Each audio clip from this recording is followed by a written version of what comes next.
Imagine a world without glowing screens, without ticking clocks, without the hum of street lamps guiding the night. Imagine a world where darkness truly was darkness, where the only light came from the moon, the stars, and the faint flicker of candles set carefully upon wooden tables. This is the world of the Middle Ages, a time when life moved to rhythms utterly unlike our own. In this world, you might find yourself awake at midnight, not because of insomnia, not because of some late-night craving, but because it was simply the hour for supper. For many in medieval Europe, meals came at times that would strike us today as strange, even unnatural. Dinner, the largest meal of the day, could be eaten not in the warmth of the afternoon sun, nor in the early evening, but deep into the night, sometimes even after midnight itself. To modern ears this seems bizarre. After all, we live by schedules, by work hours, by the ticking of the clock. We know when lunch is supposed to be. We know when dinner is expected. Midnight is for sleep, not for feasting. And yet for our ancestors, midnight meals were not only common, but often essential. Why did they do this? What compelled men and women to gather around the table at such a late hour, when the rest of the world was wrapped in silence and shadow? The answer is a tapestry woven from many threads: religion, social structure, the pace of work, and the very shape of time itself in the medieval imagination. To understand why midnight dining made sense, we must step back into their world and see time, food, and life itself through medieval eyes. Picture a manor hall somewhere in 13th century France. The fire in the great hearth has been burning since dusk, casting long trembling shadows upon stone walls draped with tapestries. At the head of the hall sits a noble lord, surrounded by family, knights, and honored guests. The feast does not begin at sunset, nor even in the early evening. Instead, it is prepared for hours, with cooks tending spits of roasting meat, servants laying out trenchers of bread, and musicians tuning their lutes. Only when the bells of the nearby abbey strike the late hours, well past what we today would call bedtime, does the hall come alive with the sound of dining. Platters are brought forth, goblets filled with wine, and the night stretches endlessly ahead. Now picture a very different scene, a modest cottage in an English village. The peasants who live here have worked all day in the fields, rising at dawn and laboring until the sun dipped below the horizon. Only then, when the day's toil is finished, can they turn to the fire to prepare their meal. By the time the stew is hot and the bread is broken, night has already taken hold. Children rub sleep from their eyes as they eat by firelight. For them too, supper comes late, and sleep will come later still. In both cases, whether in noble halls or peasant huts, the timing of meals was shaped not by preference, but by necessity, by culture, and by rhythms far older than mechanical clocks. Midnight dining was not odd to them, it was simply life as they knew it. To understand this fully, we must remember that medieval Europe was a world without the rigid schedules we take for granted today. Mechanical clocks, though invented in the late Middle Ages, were rare and unreliable for most of that era. Instead, time was told by the position of the sun, by church bells calling the faithful to prayer, or by the length of a candle burning in the night. The day was not broken neatly into hours of work and hours of rest. Rather, it flowed like water, shifting with the seasons, with the harvest, and with the demands of survival. And so a meal at midnight was no stranger than waking at midnight to pray or working by moonlight when the harvest demanded it. For medieval people, the night was not silent or empty. It was full of life, of activity, of moments sacred and ordinary alike. But still, a question lingers in the modern imagination.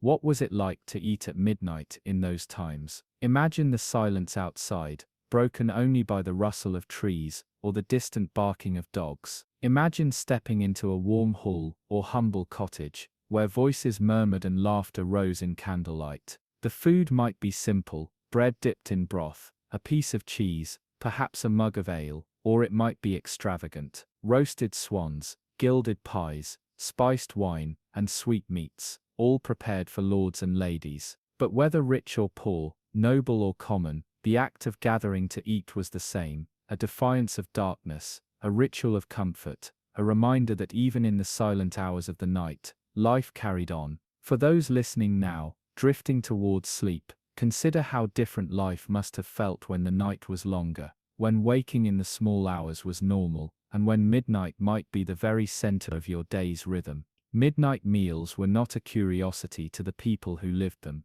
They were a part of existence, tied to work, faith, and the cycles of the natural world. Over the course of this journey, we will uncover the many layers behind this forgotten habit. We will see how the church shaped when and how people ate, how nobles turned late-night banquets into displays of power, and how peasants made do with what little they had in the hours after the sun had long since set. We will explore the mystery of segmented sleep, when people rose in the middle of the night to pray, work or eat before lying down again. We will walk through villages and towns that never truly slept, where taverns and markets glowed with activity, at hours we would consider unimaginable. And in the end we will discover not only why medieval people ate dinner at midnight, but what it tells us about their world, a world that, though strange to us, was rich with its own logic, its own beauty, and its own rhythm of life. So let us begin. Let us leave behind the schedules and routines of our modern existence and step into the candlelit past, where time moved differently, where night was alive, and where midnight was not for sleep but for supper. Close your eyes for a moment and imagine life without a clock. No ticking second hand to mark the passage of time. No smartphone display telling you it is 8:42 in the morning. No office wall clock announcing that lunch is precisely at noon. Imagine instead that your sense of time comes from the natural world. The rising of the sun, the crowing of roosters, the deep toll of a church bell echoing across fields. This was the reality of medieval Europe. For most of the Middle Ages, mechanical clocks either did not exist, or were so rare that only a few great cathedrals or wealthy cities possessed them. Even then, early clocks were unreliable, striking hours unevenly, or losing minutes across the day. For ordinary people, peasants, craftsmen, even many nobles, the clock was not the ruler of daily life. Time itself was something looser, something measured by nature and ritual rather than machinery. In this world, a day was divided not by exact minutes and hours, but by events and markers in the environment.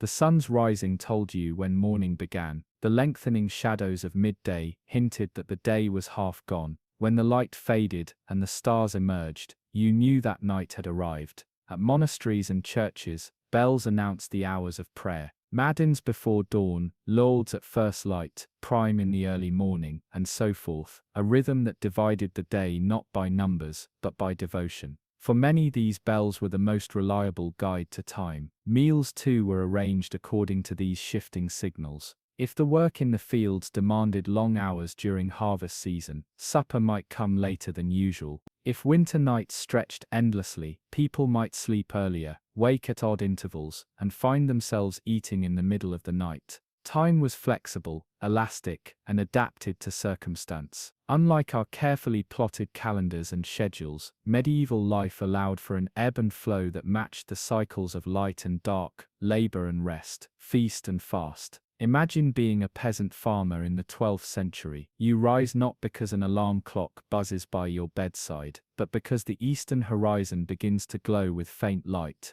You work the fields until your stomach tells you it is time to pause, and you eat bread and cheese when hunger gnaws more than when the clock would demand. Later, when the sun dips low, you know that the day's work must end, and only then do you turn toward your evening meal. If darkness makes cooking difficult, then you eat later still, when firelight makes it possible to see. It is a life guided, not by rigid hours, but by necessity, hunger, and nature. And now imagine a monastery, a place where time was perhaps more structured, but still measured differently than ours. Here bells marked the day's progress. The monks might rise at midnight for vigils, praying together in the chapel, and then return to rest. At dawn they would gather again for lauds, welcoming the light of day. Each prayer cycle shaped the hours, and meals were fitted in between them. Yet even here, the measure was not numerical time, but holy time, divine time, ordered not by clocks but by the turning of the world itself. This difference, the lack of exactness, has profound implications for how people ate. In a world without precise hours, there was no universal dinner time.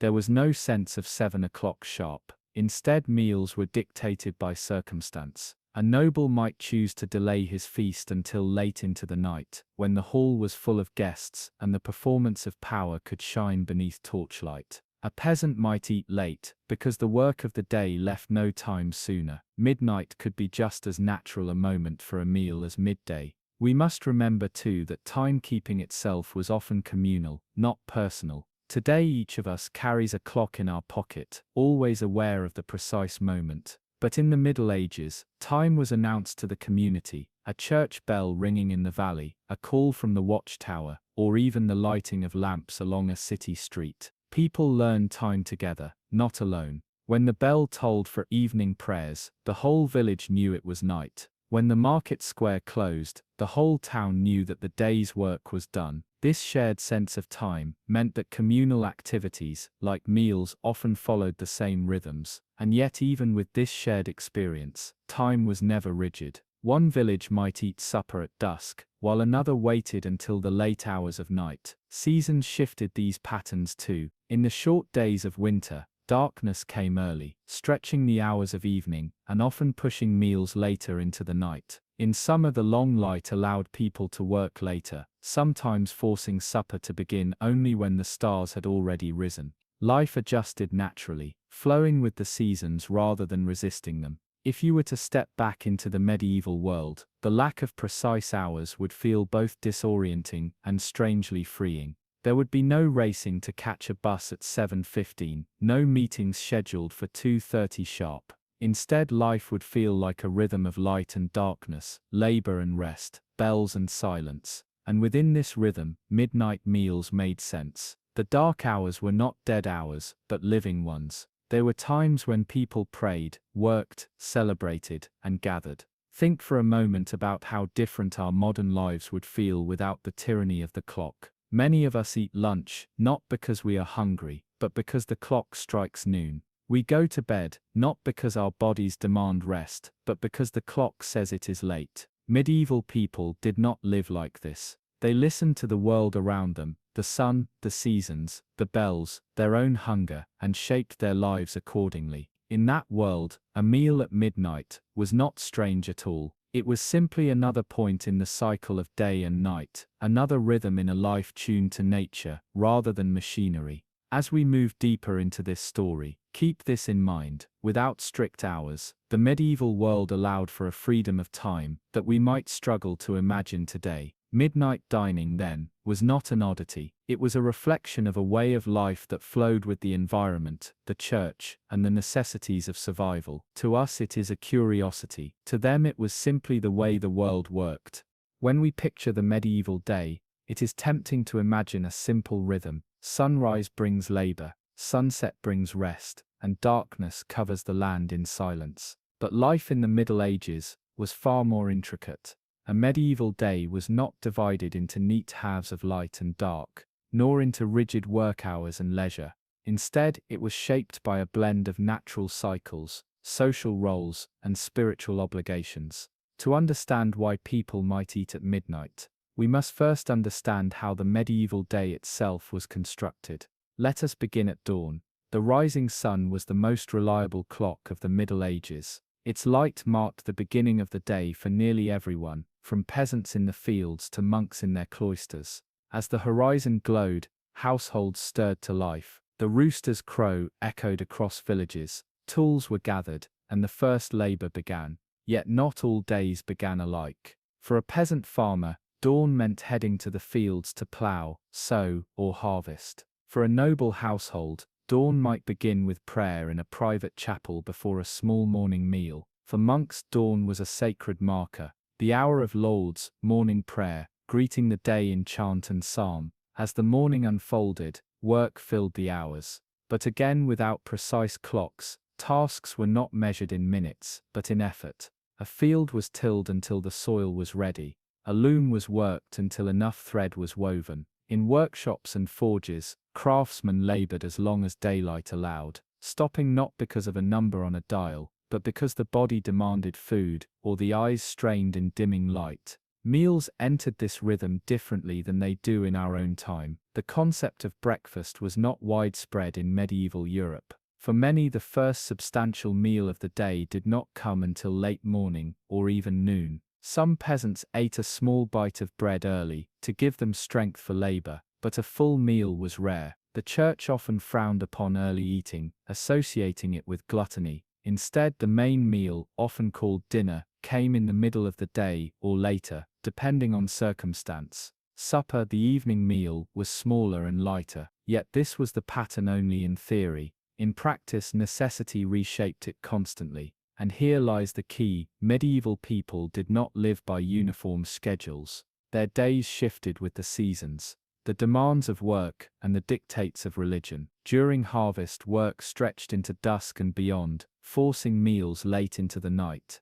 During winter, when darkness fell early and night seemed endless, meals might be pushed back to break the long hours of shadow. And in towns where markets, taverns, and feasts kept life active after sunset, meals often began long after modern dinner time had passed. The church, with its cycle of prayer known as the canonical hours, also structured the day. Monks, nuns, and even lay people oriented their time around these moments of devotion. Matins at midnight, lauds at dawn, prime in the morning, terries mid-morning, sext at noon, none in mid-afternoon, vespers in the evening, and compline before bed.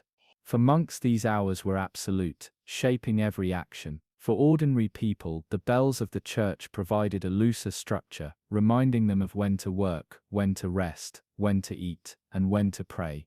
But the most fascinating feature of the medieval night was the pattern of segmented sleep. Unlike today, when most people aim to sleep in one long stretch, medieval people often slept in two parts, the first sleep and the second sleep. After dusk, people would rest for several hours, rising again around midnight. This waking period between the two sleeps could last an hour or more. People prayed, tended to small tasks, conversed with family, even visited neighbors, and importantly, they sometimes ate. Midnight became not only a time for vigil and devotion, but also for nourishment. In this way, the structure of the medieval night itself made midnight meals logical and even necessary. Imagine for a moment such a rhythm. You retire to bed soon after nightfall, perhaps at 8 or 9 o'clock, when darkness renders work impossible. You sleep soundly for 4 hours. Then at midnight, you awaken naturally.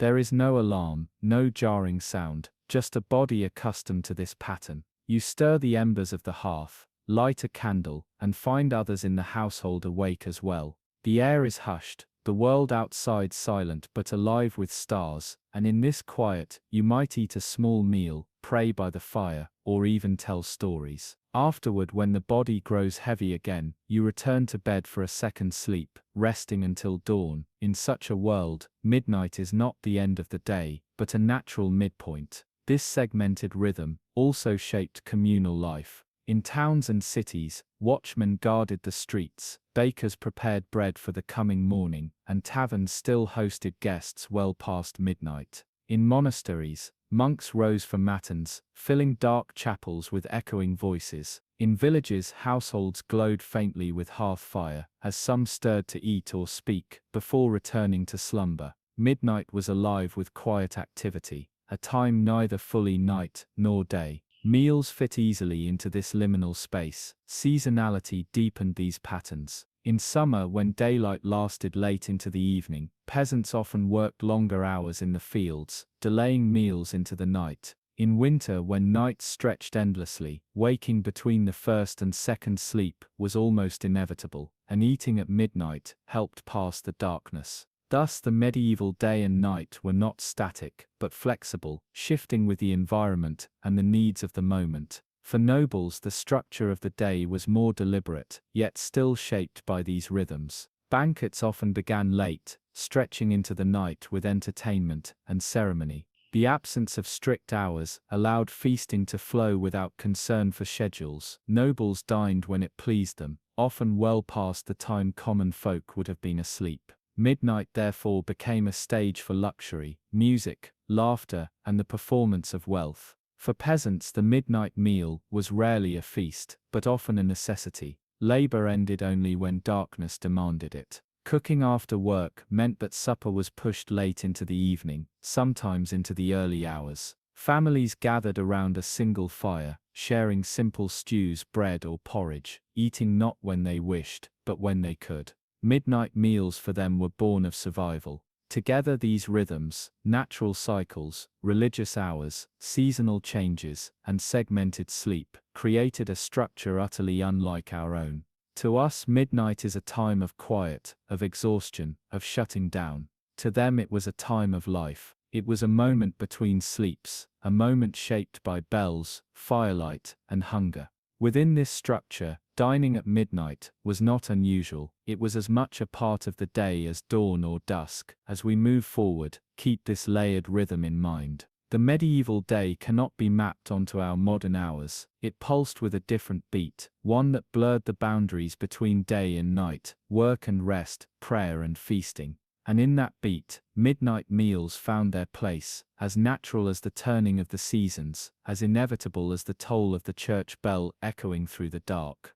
Medieval warfare was a reality that affected every level of society, and children were far from exempt. From the sprawling castles of nobility to the smallest village militia, boys were drawn into the machinery of war, at an age when play and learning should have been their primary concerns. Some entered the battlefield as pages or squires, training in the arts of arms alongside knights, while others were pressed into militias, serving as auxiliaries, or even combatants in local conflicts. For them, childhood was inseparable from danger, and survival depended on courage, obedience, and endurance. For boys of noble birth, service in war often began in preparation long before actual combat. Pages and squires learned weapons handling, horsemanship, and strategy under the watchful eyes of seasoned knights.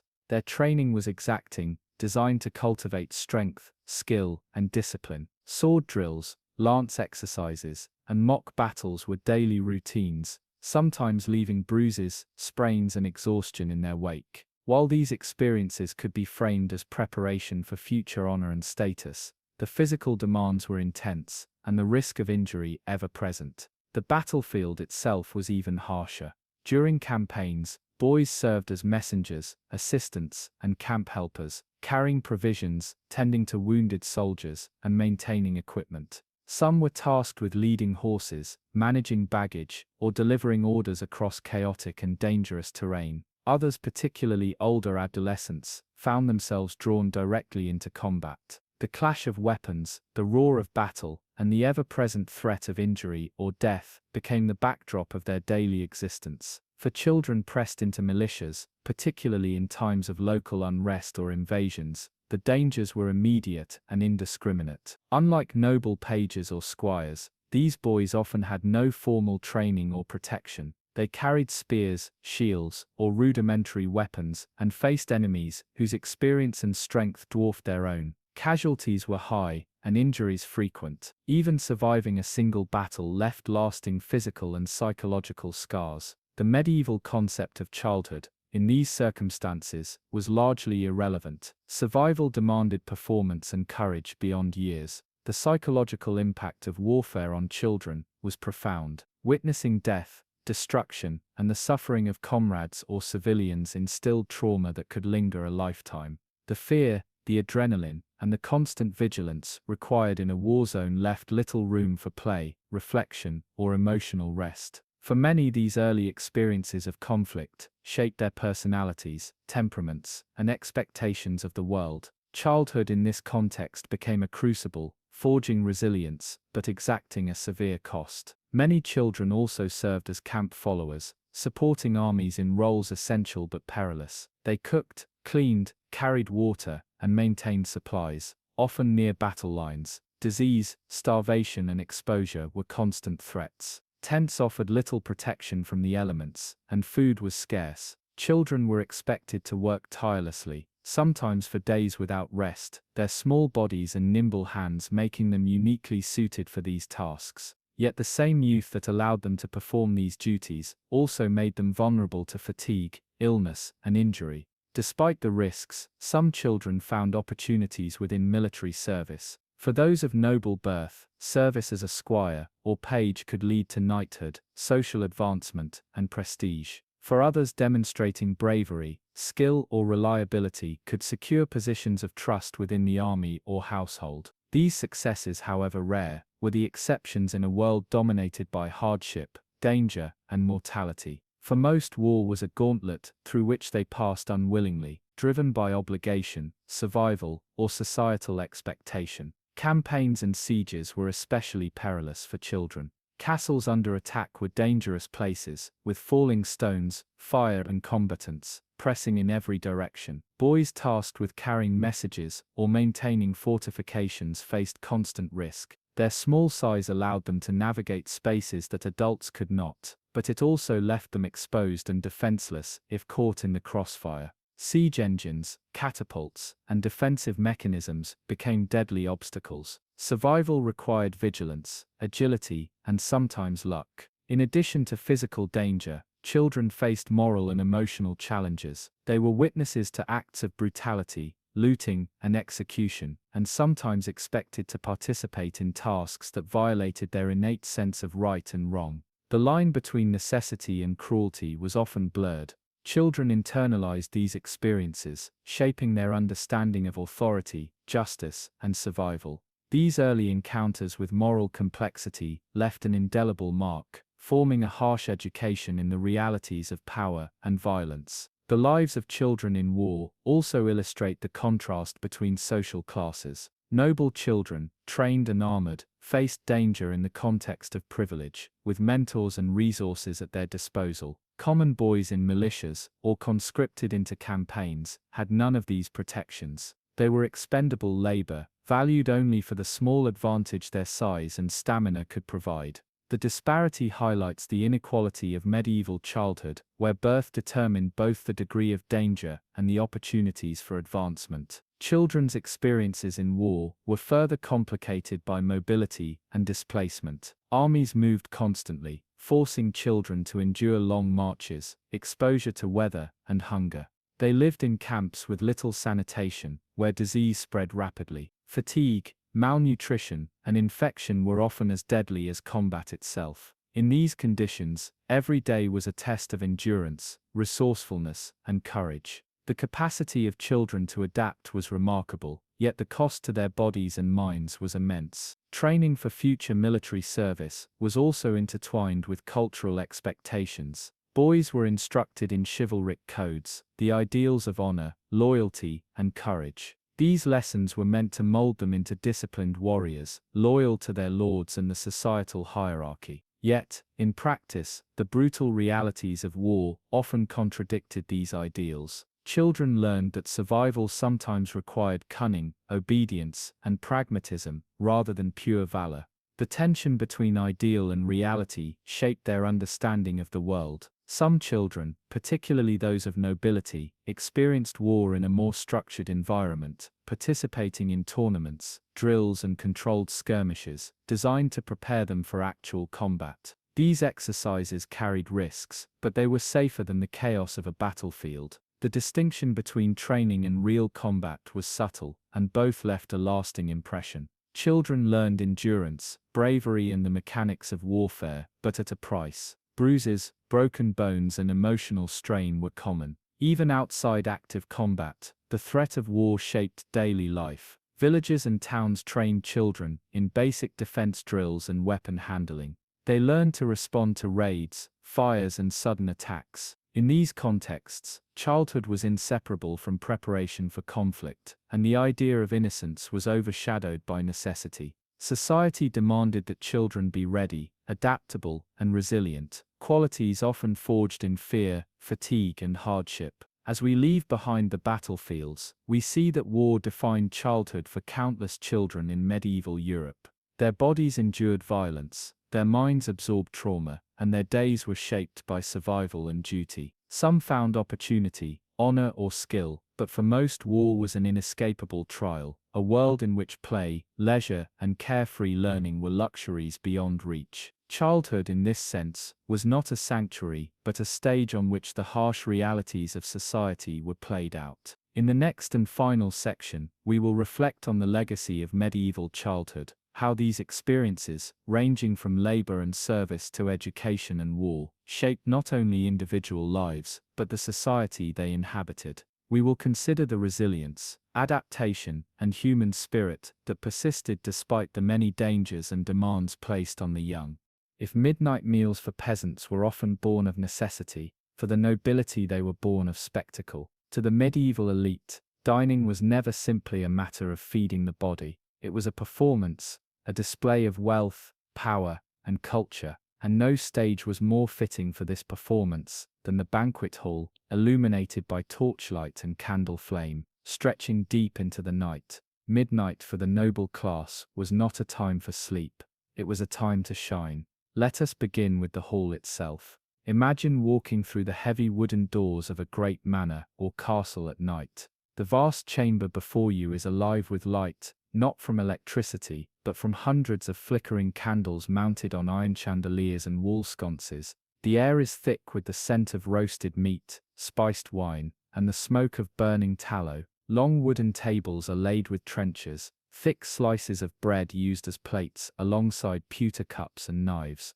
The stone walls are hung with colorful tapestries depicting hunts, battles, and saints. At the far end of the hall, raised on a dais, sits the high table, reserved for the lord, his family, and the most honored guests. The banquet begins not at sunset but often hours later. Preparations stretch long into the evening, for these feasts are elaborate affairs requiring dozens of servants, cooks, and musicians. By the time the first platters are carried in, the moon is high, and midnight approaches. For the noble class, eating late was not only practical, it was a declaration. To feast when others slept was to demonstrate privilege, to set themselves apart from the rhythms of ordinary life. The courses arrived in waves, each one designed to dazzle the senses. The first might include spiced wine, almonds, and small savory dishes to awaken the appetite.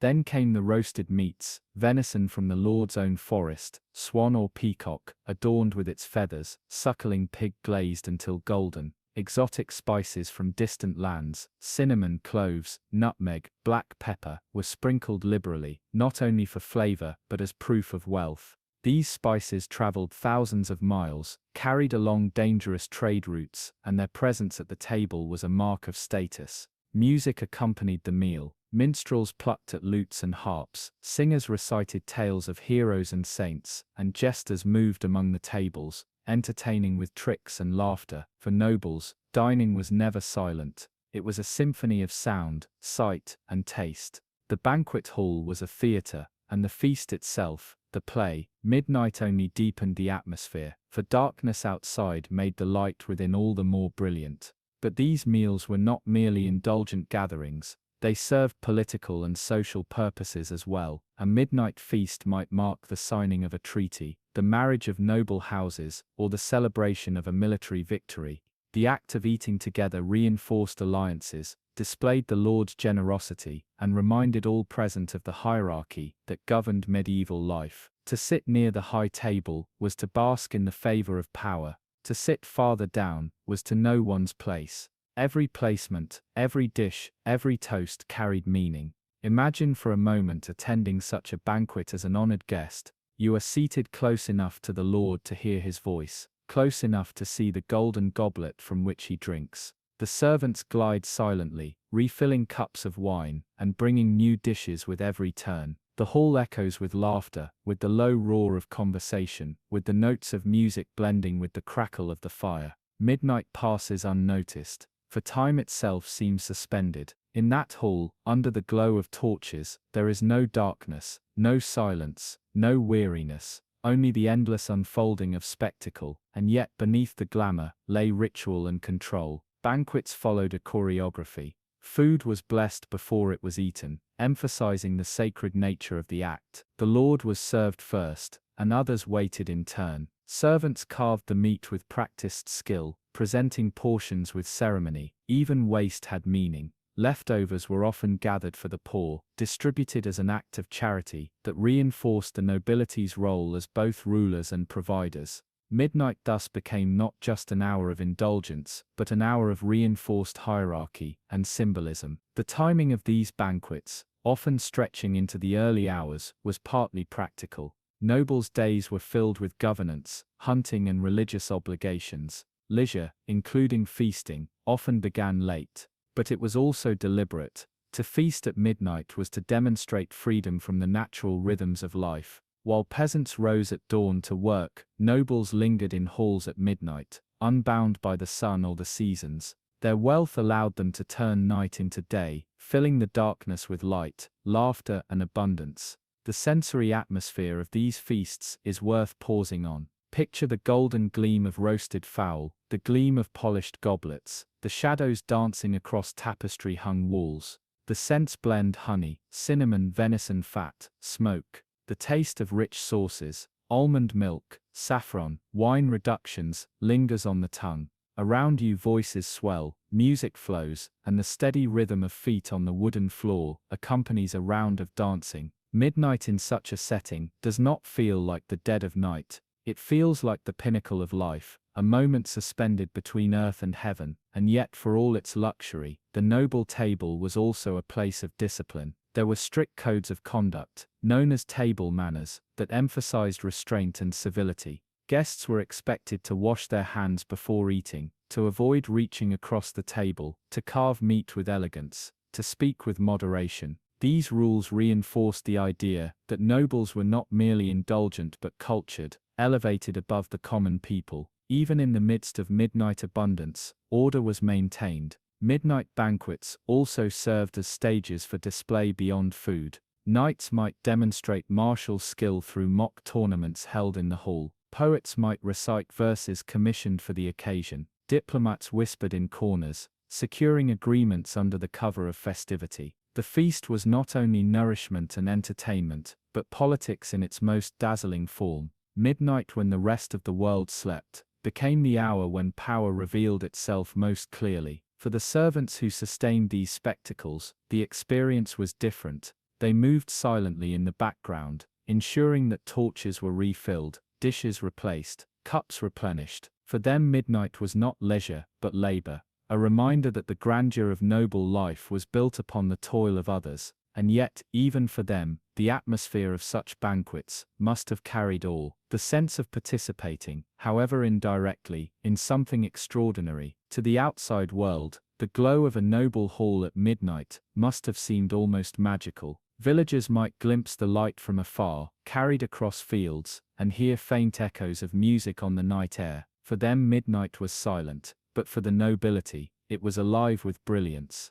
This contrast underscored the gulf between classes. What was necessity for peasants, eating late after labor, was luxury for nobles, who dined at midnight, not because they had to, but because they could. And so the noble table at midnight was both a feast and a performance, both a meal and a message. It declared that wealth could conquer darkness, that power could turn the quietest hour into the loudest. It reinforced hierarchy, celebrated alliance, and showcased abundance. Midnight was not the end of the day, but the crown of it. As we move forward, keep in mind this contrast. For peasants, midnight meals were about survival. For nobles, they were about spectacle. And in that difference lies the heart of the medieval world, a society divided yet united by the rhythms of food and faith. Midnight dining for the elite was more than habit. It was identity, carved into the glow of torches, the shimmer of goblets, and the echo of laughter in halls that never truly slept. If the noble banquet was a glittering display of power and wealth, the peasant's midnight meal was a quiet act of survival. For the vast majority of medieval people, food was never abundant, and time was never their own. Life was measured by the rising and setting of the sun, by the demands of the field, and by the obligations of labor, owed to the land. Midnight suppers were not indulgence, but necessity, born out of long days of toil and short moments of rest. To imagine the peasant's late-night meal, let us leave the great hall of the noble and step into a small timber-framed cottage. The walls are rough, patched with wattle and daub, and the roof is thatched with straw. A single hearth glows dimly in the center of the room, its smoke curling upward through a hole in the roof. The air is thick with the smell of damp earth, wood smoke, and the faint aroma of bread baked earlier in the day. A family gathers around the hearth, weary from labor, their faces lined by sun and hardship. It is not feasting that awaits them, but sustenance. simple, plain, and hard-earned. The medieval peasant's day began long before dawn. In the dark hours of early morning, they rose to tend animals, prepare tools, or set out for the Lord's fields. The sun marked their time. Daylight was for work, not leisure. Meals were snatched when possible, often nothing more than a hunk of coarse bread, a bit of cheese, or a sip of ale to sustain them through the long hours of ploughing, planting, or harvesting. By the time they returned home, the sun was gone, their bodies exhausted. And yet it was only then, when the fields no longer demanded their presence, that they could truly eat. Thus the peasant's supper often fell near midnight. This was not because of luxury, but because of necessity. Work delayed food, duties delayed gathering, bread had to be baked, stew stirred, fire rekindled. Only when the day's obligations were complete, did the family sit together, often in darkness, broken only by the firelight. For them midnight was not a time of celebration, but of weary relief. What then did the peasant eat at this hour?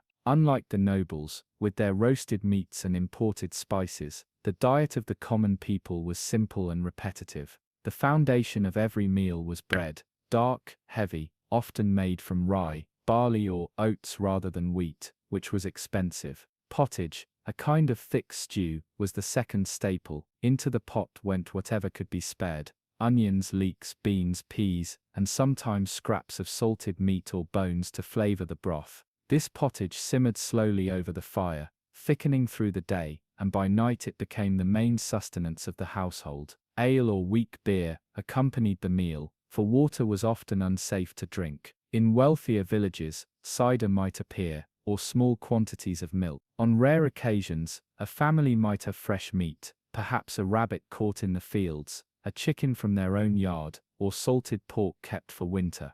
But more often, the midnight supper was plain and predictable: bread, pottage, and drink. It was enough to fill the stomach, though rarely enough to silence hunger. Despite its simplicity, the midnight meal held meaning for the peasant household. It was the one time of day when the family gathered together, when conversation replaced labor, when parents spoke to children by firelight, and stories were told. In those quiet hours, the bonds of community were strengthened. The food may have been meager, but the act of sharing it was rich in significance. The contrast between noble and peasant dining could not have been greater. While lords and ladies entertained guests with music and spectacle, peasants sat in near silence, their laughter muted by fatigue, their table lit not by chandeliers, but by a single candle, or the glow of the hearth. Theirs was not a theatre of power, but a circle of survival, and yet in its own way, it was no less meaningful. For the peasant, midnight meals were not about showing status, but about enduring another day. There is a rhythm to this survival. In harvest season, when work was heaviest, suppers stretched later into the night, delayed by long hours in the fields. In winter, meals came earlier, but still often after dark, for short days gave little rest. The timing of food was always bound to labor, never to leisure. Midnight suppers were not chosen, they were dictated by necessity, by the demands of survival, in a world where hunger was a constant shadow. To understand the emotional weight of these meals, one must imagine the hunger of medieval life. Famine was never far away. Failed harvests, harsh winters, or outbreaks of disease could reduce food supplies to near nothing. For peasants, midnight suppers might mean sharing a single loaf among many mouths, stretching pottage thin so every child received at least a spoonful. In those moments, the act of eating together became both comfort and reminder. Comfort in the closeness of family, reminder of the precariousness of existence. And yet even in hardship, the peasant's meal carried joy. A good harvest meant a fuller pot, perhaps even meat or honey on the table. Festivals and holy days offered respite, with special breads, cakes, or communal feasts shared in the village. At such times, midnight could feel almost festive, a brief echo of the noble banquets. Though humbler in every way, laughter would rise, stories would flow, and for one night hunger seemed less pressing. Still, these moments were exceptions. More often, the peasant's supper was quiet, humble, and short-lived. The family ate what they had, gave thanks to God, and sought sleep before rising again with the dawn. Midnight was not the crown of the day, as it was for the noble. It was its weary conclusion. From the outside, The peasant's midnight meal might appear bleak compared to the noble feast, but within its modest frame lay a different kind of dignity. It was the dignity of endurance, of survival against odds, of families who found warmth in each other, even when food was scarce. Midnight suppers were not about display, but about continuity, about the small acts that sustained life in a world that demanded everything. This contrast, between glittering banquet and humble hearth, defines much of medieval life. It was a society bound together by difference, the same hour marked by wealth for some, and want for others. Midnight could mean torchlight on tapestries, or firelight on bare walls. It could mean laughter echoing in great halls or quiet whispers in simple cottages. But in both places, the act of eating together carried meaning. For nobles, it was power. For peasants, it was survival. As we leave the peasant's cottage, the last glow of the fire fading, we carry with us a sense of their struggle and their resilience. Their midnight suppers were not spectacles to impress, but quiet rituals that kept body and soul together. In that simplicity lies a truth: even the humblest meal, shared in the shadows of midnight, holds a kind of strength. And so when we ask why medieval people ate dinner at midnight, we must remember not only the dazzling halls of the elite, but also the dim cottages of the poor. For both noble and peasant alike, midnight meals reveal the essence of their world, divided by class, united by hunger, and bound together by the enduring rhythm of food in the dark.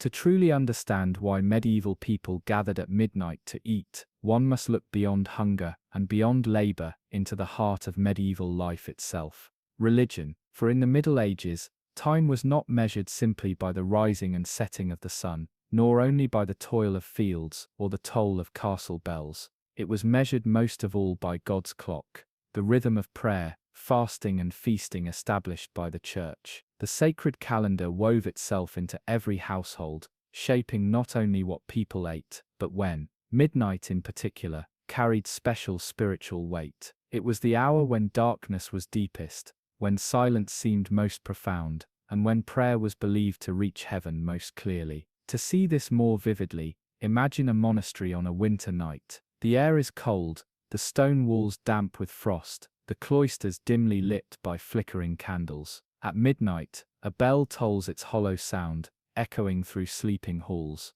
The monks stir from their straw mattresses, rise quietly, and file into the chapel. They gather in stillness to chant the office of matins, the great midnight prayer. For them this hour is not for rest or for feasting, but for communion with the divine. Their chants rise into the night, filling the silence with sacred sound. Only after such prayers might a simple meal be taken, perhaps bread and ale, eaten with reverence rather than appetite. The idea that midnight was sacred spread beyond the cloister. Villages, peasants, and even nobles were taught that this time belonged to God. It was a liminal hour, balanced between one day and the next, a moment when the veil between earth and heaven seemed thinner. Eating at this time was therefore not merely practical, but often symbolic. To partake of food at midnight could be seen as an echo of monastic life, a small act of alignment with the sacred rhythms of the Church. Fasting played a central role in this rhythm. Throughout the year, medieval people observed numerous fast days dictated by the Church: Wednesdays, Fridays, the entire season of Lent, and the vigil before major feasts. On such days,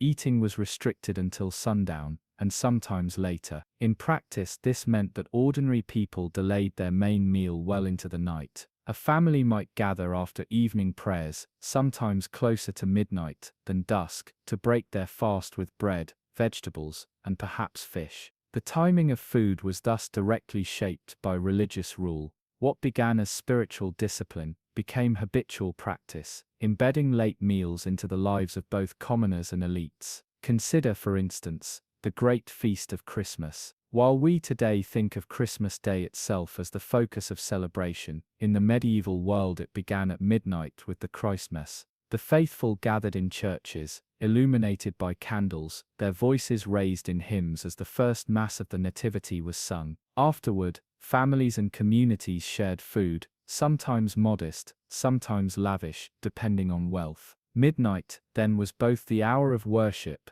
and the hour of feasting. Eating at this time was not indulgence, but participation in the sacred celebration of Christ's birth. The same pattern held true for other holy days. Easter, the Feast of Feasts, was marked by a long vigil that stretched into the night. At its conclusion, often near midnight, the congregation celebrated with both prayer and food. Even saints' days and local festivals carried echoes of this rhythm. Vigils kept in darkness followed by meals shared in the deep hours of night. Religion did not merely allow eating at midnight, it sanctified it, turning ordinary bread and ale into symbols of fellowship, devotion and divine blessing. But religion also imposed discipline on these meals. Gluttony was condemned as one of the 7 deadly sins, and clerics often warned their flocks against excessive eating or drinking, especially at night. To feast at midnight was acceptable if tied to prayer, festival, or necessity, but to gorge oneself was considered sinful. Preachers painted vivid images of sinners, stumbling home from taverns at midnight, contrasting them with monks at prayer.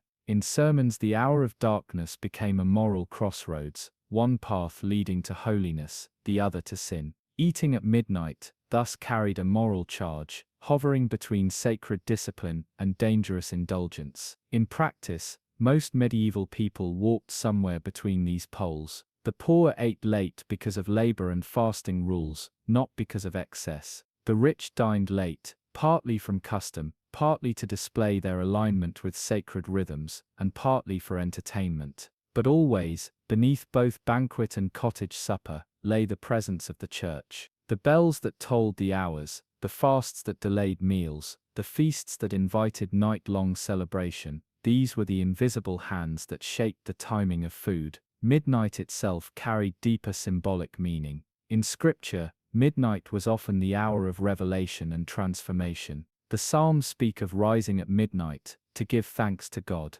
The Gospel parables speak of brides waiting for the bridegroom at midnight, lamps in hand. Medieval people, steeped in these texts, believed that this hour was not accidental. To wake to pray, and even to eat, at midnight was to participate in a cosmic rhythm, a drama of salvation unfolding with every turn of the clock. Even in ordinary villages, this sense of sacred time was palpable. Imagine a peasant family during Lent. They have labored all day without eating, their stomachs gnawed by hunger. The sun sets, but still they wait, for the priest has reminded them that food must not pass their lips until the fast is truly broken. Hours pass. At last, near midnight, the family gathers by the hearth. They share bread, perhaps some fish if they are fortunate, and a cup of ale. Their meal is modest, but in their hearts, it is tinged with holiness. They eat not only because they must, but because their faith directs them. Midnight here becomes both relief and ritual, hunger turned into devotion. On the other end of the social scale, nobles too shaped their midnight feasts around religious observance. Before grand banquets, prayers were often said,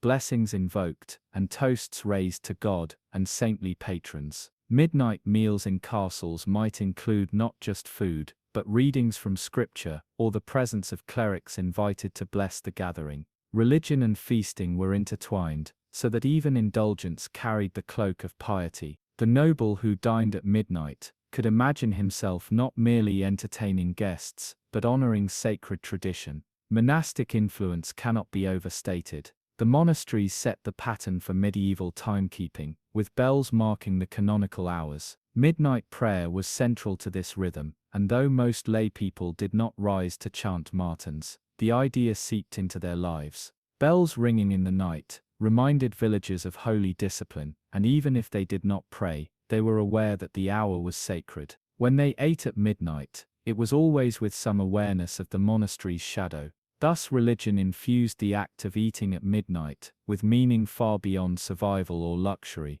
It turned the simple act of breaking bread into an alignment with divine time. It reminded both rich and poor that their lives were measured not only by hunger or labor, but by the turning of a sacred clock. Midnight was not just dark, it was holy. To eat then was not merely to fill the stomach, but to mark one's place in the unfolding rhythm of God's world. As we reflect on this, we see how religion bridged the divide between noble and peasant, banquet and hearth. Though their meals were vastly different in content, both were shaped by the same sacred rhythms. Both were bound by fasts, both uplifted by feasts, both touched by the midnight bell. Whether bread and pottage or roasted swan and wine, midnight meals bore the imprint of faith. And so when we ask why medieval people ate dinner at midnight, religion provides one of the clearest answers. It was not only hunger that drove them, nor only labor, nor only fashion. It was also devotion, the desire to live in harmony with the hours sanctified by the Church. Midnight was the hinge of night, the hour of prayer, the hour of vigil, the hour when meals could be both relief and ritual. To eat then was to acknowledge not only the body's needs, but the soul's place in the great tapestry of sacred time.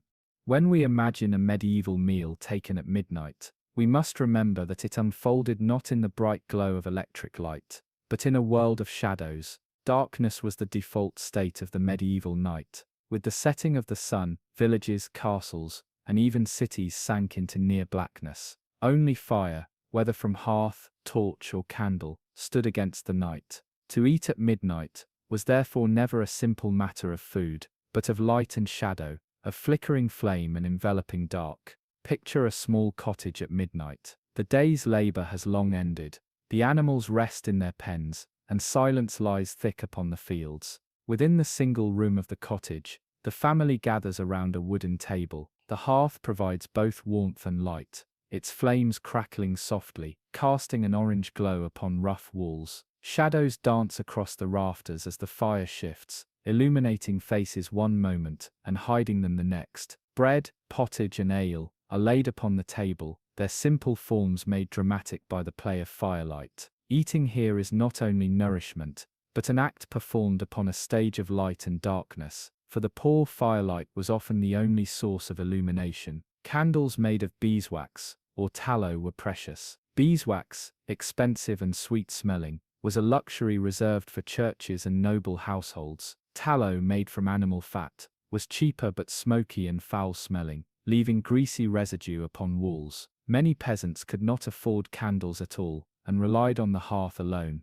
Thus a late-night meal was inseparable from the great central fire, the beating heart of the medieval home. Families huddled around it for warmth as much as for food, eating in flickering semi-darkness, their shadows tall and ghostly on the walls. Noble households, by contrast, transformed darkness into spectacle. In the great halls of castles and manors, dozens or even hundreds of candles blazed at midnight feasts. Torches mounted upon the walls illuminated tapestries and polished armor, making them gleam like gold. The tables themselves glittered with reflected light, silver goblets and dishes gleaming as though alive. Imagine entering such a hall, the air thick with smoke and the smell of beeswax, the light dazzling after the night's darkness outside. Nobles and guests feasted not only upon food, but upon the drama of light, their midnight banquets staged as displays of power and wealth. The contrast between peasant hearth and noble hall reveals much about how light shaped the meaning of midnight meals. For the poor, firelight was intimate and modest, a reminder of survival and family unity. For the rich, candlelight was theatrical, a tool to impress and overwhelm. Yet, in both cases,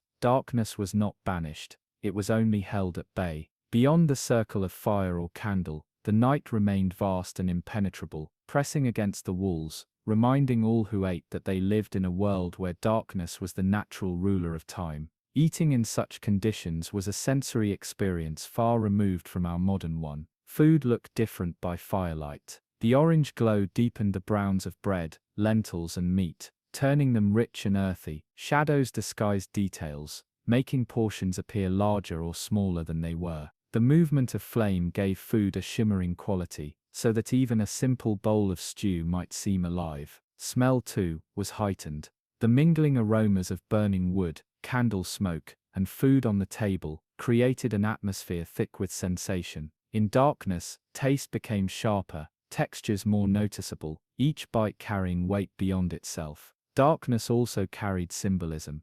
To medieval minds, light and dark were not merely physical states, but spiritual ones. Light represented God, truth and salvation. Darkness symbolized sin, danger and death. To eat at midnight was therefore to dine on the edge of these worlds, A candle-lit meal was a small victory of order over chaos, of life over shadow. Yet, darkness was not always feared. Monks taught that night was also a time of closeness to God, when the world was hushed, and the soul could listen more intently. Eating by firelight, then, was both humbling and elevating, a reminder of humanity's smallness and God's greatness. We must also remember the dangers of darkness. Outside the warm circle of light, threats lurked: wolves in forests, thieves on roads, spirits imagined in the shadows. Medieval people told countless stories of demons and fairies roaming at night, drawn to households where candles burned too brightly, or laughter carried into the dark.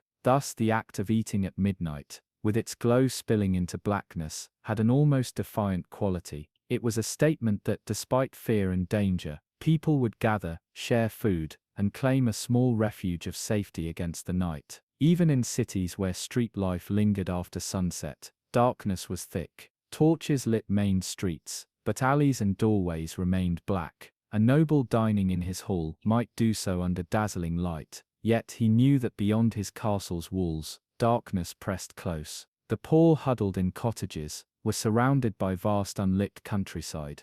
This shared reality bound medieval society together. Whether rich or poor, all lived at the mercy of the night. Midnight meals, therefore, were communal acts of defiance against a darkness too powerful to conquer completely. There is something profoundly human in this image. A family gathered around a hearth, a lord feasting beneath blazing chandeliers, all united by the same need to carve out a pocket of light in the dark. The flicker of flame, fragile yet enduring, made every meal at midnight, both ordinary and extraordinary. It was a moment when survival and symbolism met, when fire gave not only warmth and visibility, but also meaning. In time, the association of midnight with light and food became part of cultural memory. Medieval songs and tales describe lovers meeting by candlelight, feasts glowing against winter nights, and visions received in firelit chapels at midnight mass. To eat in such settings was to live within a tapestry of light and dark, woven from both necessity and imagination. The memory of these meals lingered long after the food was gone, carried in stories of warmth, danger, and the strange beauty of fire in the night. Thus, the role of darkness in shaping midnight meals cannot be overstated. It transformed eating from a simple act into an encounter with mystery, intimacy, and symbolism. Firelight and candlelight turned bread and stew into ritual, hall banquets into theater, and modest meals into scenes of resilience. Midnight was not only the hour of hunger satisfied, it was the hour when light and dark contended, when every flame was a statement of endurance, and every meal a reminder that even in the deepest night, humanity could create warmth, fellowship, and meaning. If peasants huddled around their hearths for midnight meals, nobles did something altogether different. For the aristocracy of medieval Europe, the midnight banquet was not just a matter of sustenance. It was theatre, politics, ritual, and display. To eat at midnight in a castle hall was to transform food into power, to turn a meal into a stage where wealth, rank, and influence were carefully performed. Midnight banquets were not casual affairs. They were orchestrated events designed to impress, intimidate, and bind together the social fabric of the noble class. Imagine entering the great hall of a castle at midnight. You walk beneath high-vaulted ceilings, the stone walls hung with colorful tapestries depicting hunts, battles, or biblical scenes. Long tables are laid out, covered with fine linen. The hall glows with the light of countless beeswax candles, their flames mirrored in polished silver cups and plates. The air is rich with the scent of roasted meats, spiced wine, and freshly baked bread. At the far end of the hall sits the lord or lady of the manor upon a raised dais, elevated above the rest to emphasize their authority. Every detail, the arrangement of seats, the order of service, the very hour of dining, communicates status and power. Why at midnight? Part of the answer lies in practicality. Nobles often kept irregular hours, dictated not by farm labor but by politics, war, or entertainment. They could feast late into the night because their lives were not tied to the rhythms of dawn and dusk as peasants' lives were. But the lateness of the hour also lent the banquet an aura of exclusivity. Midnight was a time when most of the world lay in darkness and silence. To dine then was to show that one lived above common necessity, free to bend time itself to one's will. At such banquets, food became a language of politics. Dishes were not served simply to satisfy hunger, but to make statements. The number of courses, the rarity of ingredients, and the extravagance of presentation all communicated wealth and connections. Spices from the East, such as cinnamon, cloves, and pepper, were prized not only for flavor but for the proof they offered of global trade and far-reaching influence. Roasted swans, peacocks served with their feathers reattached, and pies filled with live birds that would burst forth when cut, all were designed to astonish and entertain. To witness such marvels by candlelight, deep in the night, was to experience food as spectacle. Seating arrangements carried equal importance. The lord or lady presided at the high table, their closest allies and most honored guests placed nearby. Lesser nobles and retainers sat further down the hall, their rank reflected in their distance from the dais. Who was invited to sit where was a matter of politics, signaling alliances and rivalries. At midnight banquets, the placement of a single chair could speak louder than words, conveying trust, favor, or insult. Music and performance accompanied the food. Minstrels sang songs of valor, love, or history. Jesters entertained with wit. Sometimes actors performed small plays or allegories. The hall filled with sound and movement, blending with the flicker of firelight to create a world apart from the outside night. Feasting at midnight became a total experience, a merging of art, food, and politics. Guests left not only fed but dazzled, their loyalty to their host strengthened by awe and gratitude. Religion too shaped noble banquets. Midnight held sacred associations, linked with vigils, prayers, and holy days. A noble might host a midnight feast after returning from a night mass, or as part of a festival that stretched into the small hours. The boundary between sacred and secular blurred, with dining and devotion intertwining. Eating at midnight could therefore signal not only worldly power but also divine favor, as if the Lord's wealth and status were blessed by God himself. But beyond spectacle, there was strategy. Noble banquets were opportunities to negotiate marriages, alliances, and treaties. Deals were made between bites of venison and sips of wine. A guest might pledge troops, settle a dispute, or offer loyalty in exchange for land. The lateness of the hour, when the outside world was hushed, lent intimacy to such negotiations. A midnight banquet was at once public and private, a grand display for all present, but also a setting for whispered conversations in corners where the true business of power was conducted.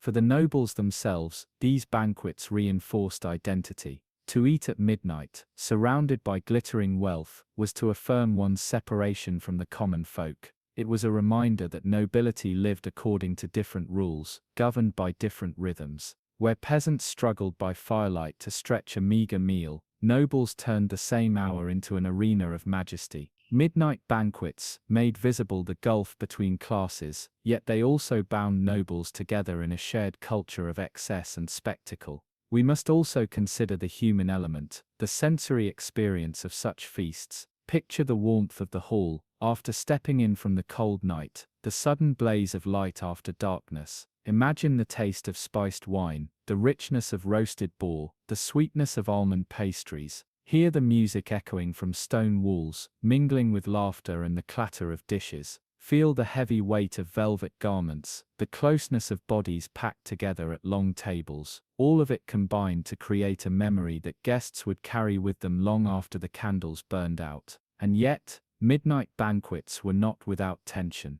The abundance on display masked underlying anxieties. Famine could strike at any time. Even noble households were not immune to shortages, and the sheer extravagance of such feasts sometimes provoked criticism from moralists and clergy. To gorge at midnight, while peasants starved, was seen by some as sinful excess. But to the nobles themselves, the banquet was not waste, it was proof of their rightful place at the top of the social order. To feed guests lavishly was to display generosity as much as wealth, a virtue expected of rulers and lords. Over time, these banquets became ritualized. Manuals of etiquette described how food should be presented, how guests should behave, how servants should move. The midnight banquet was not chaos but choreography, a carefully ordered dance of service and consumption. Every act, from the carving of meat to the pouring of wine, followed established traditions that reinforced hierarchy. To break these customs was to risk offense or insult. Thus, eating at midnight was as much about following a script as enjoying food. What remains striking is how these banquets blurred the boundaries between night and day, necessity and luxury, food and theatre. They were not mere meals, but events woven into the very fabric of noble life. Midnight, the hour of silence and darkness for most, became for nobles the hour of brilliance and display. Their banquets stood as luminous islands in the surrounding night, reminders that the ruling class lived by rules apart. And so noble banquets at midnight reveal much about medieval society. They were tools of power, binding lords to vassals, families to allies, and rulers to subjects. They were performances of wealth, making visible the resources and connections that underpinned authority. They were moments of wonder, where food became art and night became day. Above all, they were acts of self-definition, through which nobles affirmed who they were and what set them apart. When we think of midnight dining in the Middle Ages, it is easy to imagine peasants with their humble hearths. But to understand the full picture, we must also see the candlelit halls of castles, filled with music, food, and politics. For there at midnight, feasting was not just eating, it was ruling. If noble banquets at midnight were filled with music, spectacle, and political intrigue, the midnight meals of monks and nuns were the opposite. Quiet, spare, and sacred. Inside monasteries, time was not dictated by wealth or power, but by the steady rhythm of prayer, devotion, and discipline. For medieval monks, the day did not begin at sunrise or end at sunset. It was divided into hours of worship, known as the divine office. One of the most important moments came at midnight, when the bell called the brothers from their cells to gather in the chapel for matins, the longest and most solemn service of the night. The midnight meal in this setting was inseparable from prayer. For monks, eating was never simply about feeding the body. It was part of a spiritual discipline, meant to keep the soul focused on God. To understand why monastic communities sometimes ate at midnight, we must enter their world, a world of shadows and silence. Imagine the stone corridors of a Benedictine monastery in the 12th century. The building is vast, yet hushed. The air is cold, carrying the faint smell of candle wax and incense. The bell tolls at midnight, deep and resonant, echoing through the cloisters. Monks rise from narrow wooden beds, wrap themselves in coarse habits of wool, and make their way silently to the chapel. There, by candlelight, they chant the psalms, their voices rising and falling in unison, weaving words of scripture into the stillness of the night. This was their true banquet, not of meat or wine, but of words, prayer, and sacred song. And yet physical bodies could not be ignored. After hours of prayer, the monks might gather for a small, humble meal. The rule of Saint Benedict, written in the 6th century, and followed by countless monasteries thereafter, stressed moderation in all things, including food. Meals were simple, often consisting of bread, vegetables, a little cheese, and water, or watered wine. Meat was restricted, or even forbidden, in many communities, seen as a luxury that stirred the passions rather than subdued them. The purpose of eating was to sustain the body just enough to continue prayer,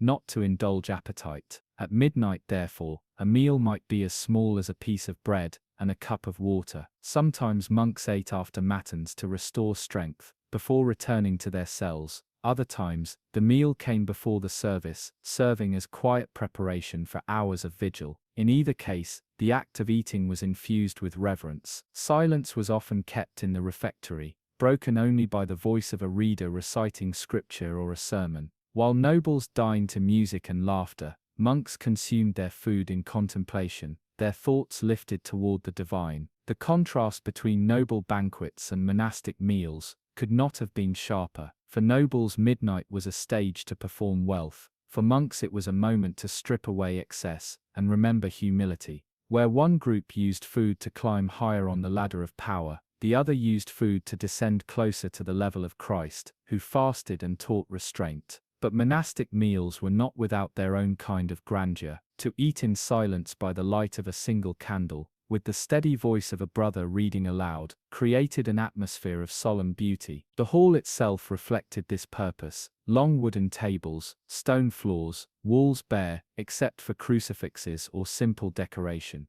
The very architecture of monasteries emphasized order and restraint, mirroring the discipline of those within. Midnight dining in such a place became less about the senses and more about the spirit, a quiet reminder that every crumb of bread was a gift from God. Over time, these midnight meals acquired ritual significance. Certain fast days and holy nights included prescribed meals, carefully timed to follow prayers. Monks observed the seasons of the church calendar with great precision, adjusting their meals according to feasts, fasts, and vigils. At Christmas, for example, a midnight meal might carry special joy, marking the celebration of Christ's birth. On other nights, the same hour might be a time of austerity, with little or no food at all. Midnight thus became a hinge of spiritual rhythm, a place where hunger and holiness intertwined. For the monks themselves, the discipline of eating at midnight shaped body and soul alike. Sleep was disrupted, the stomach was restrained, the will was tested. To wake in the middle of the night, pray for hours, and then eat sparingly was not natural or easy. It was an act of devotion. The body's complaints were reminders of human frailty, drawing attention to the need for grace. Hunger was not seen as an enemy, but as a tool, sharpening awareness and deepening reliance on God. There is something profoundly moving in this practice. While the rest of the medieval world slept, monks kept vigil, praying not only for themselves but for all humanity. Their midnight meals, though small, sustained them in this calling. Every bite of bread eaten in silence became part of a greater work, the continual offering of prayer, the holding of the world in sacred remembrance. And yet, monasteries were not immune to criticism. Some outsiders accused monks of hypocrisy, claiming that even in their simplicity they sometimes indulged in better food than they admitted. Records survive of abbots feasting more richly than their rules allowed, or of disputes over whether fish counted as meat. Human frailty entered even here, as ideals clashed with reality. Still, the ideal itself remained powerful. Midnight meals, as acts of discipline and devotion, distinct from the excesses of the secular world.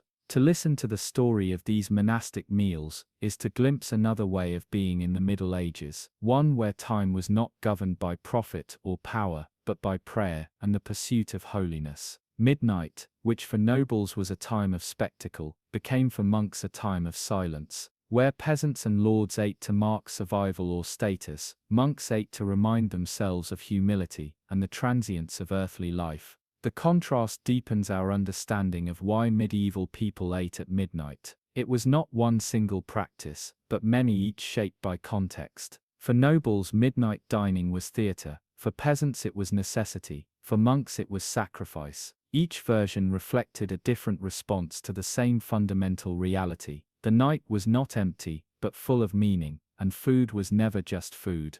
And so when we picture a monk at midnight, sitting at a long table in silence, lifting a piece of bread to his lips after hours of prayer, we see more than a meal. We see an act of devotion, a rhythm of life, a small but profound expression of faith. The midnight monastic meal may have been the simplest of all medieval feasts, but in its very simplicity lay its power.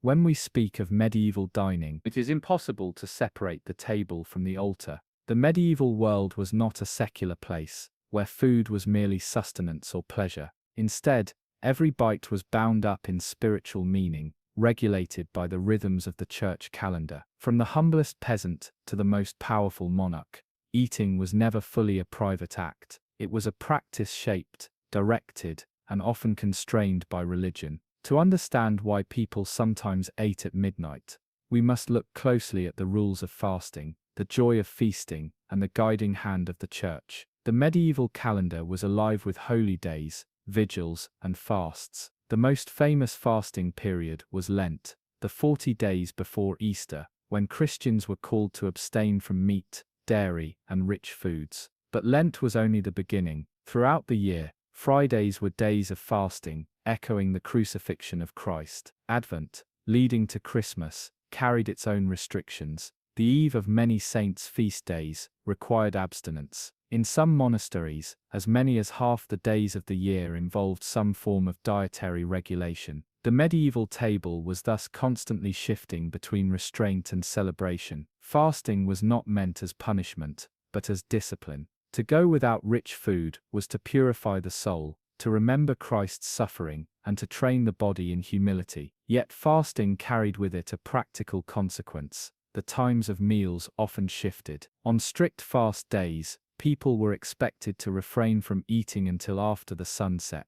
In practice, this often pushed the main meal into the late evening, or even into the depths of night. Midnight dining, in this sense, was born of devotion. It was not indulgence, but obedience. Picture a medieval town on the eve of a saint's feast day. As daylight fades, church bells toll, calling the faithful to vespers. Families gather in the square, hungry after a day of abstinence. Only after the final prayers are completed do they return to their homes to prepare a meal. The first bite is taken with a sense of relief and gratitude, for it is both a release from hunger and a taste of holiness. Sometimes, if the service ran long, the meal might not begin until late in the evening, pushing closer to midnight. To eat at that hour was to honor the Church's command, to embody faith through the rhythms of the stomach. But the Church's influence was not limited to fasting. It also elevated feasting to a sacred act. Holy days,